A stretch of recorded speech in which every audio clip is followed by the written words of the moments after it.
અંદાજે અત્યારે 700થી વધુ હાલ ઢોરો ત્યાં ઉપલબ્ધ છે અને બજારમાંથી રોજે રોજ 650 મણથી વધારે ઢોર માટેનું લીલું ઘાસ ખરીદવામાં આવે છે। તદુપરાંત 60-70 મણ જેટલું લોકો દ્વારા આપણને દાનમાં મળી રહે છે। તદુપરાંત રોજે રોજ અમારી જે CNCDની જે શાખા છે એના દ્વારા શહેરમાં જે રસ્તા પર ઢોર માટે ઘાસ વેચતા હોય એ જે ઘાસ રસ્તા પર વેચવાના કારણે જપ્ત કરવામાં આવે છે એ પણ અમે ત્યાં લગભગ અંદાજે 50થી 60 મણ જેટલું લીલું ઘાસ છે રોજે રોજ ત્યાં ગૌશાળામાં પકડીને મોકલવામાં આવે છે।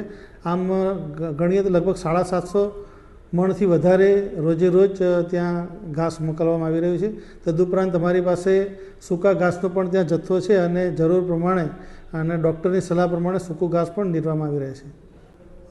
અગાઉ અમે પ્રક્રિયા ચાલુ કરી એના પહેલાંના કેટલાક ઢોર હતા એ પૈકીના કેટલાક ઢોરની ટેગ લગાવવાની પ્રક્રિયા બાકી છે, એ ટૂંક સમયમાં પૂરી કરવામાં આવશે। તે સિવાયના હમણાંથી જે પકડવાની કામગીરી કરવામાં આવે છે એ ઢોર પકડ્યા બાદ એને ટેગ લગાવીને ત્યારબાદ જ ત્યાં ગૌશાળા ખાતે લઈ જવામાં આવે છે।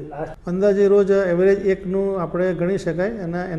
એના માટે અમે ડૉક્ટરશ્રીને સૂચના આપી છે કે જે ઢોર માંદા હોય એને આપણે સાજા કરવાની પ્રક્રિયા કરવામાં આવે અને કયા કારણે જે ઢોર મૃત્યુ પામે છે એનું પણ કારણ મને જણાવવામાં આવે એવી એમને જાણ કરેલી છે।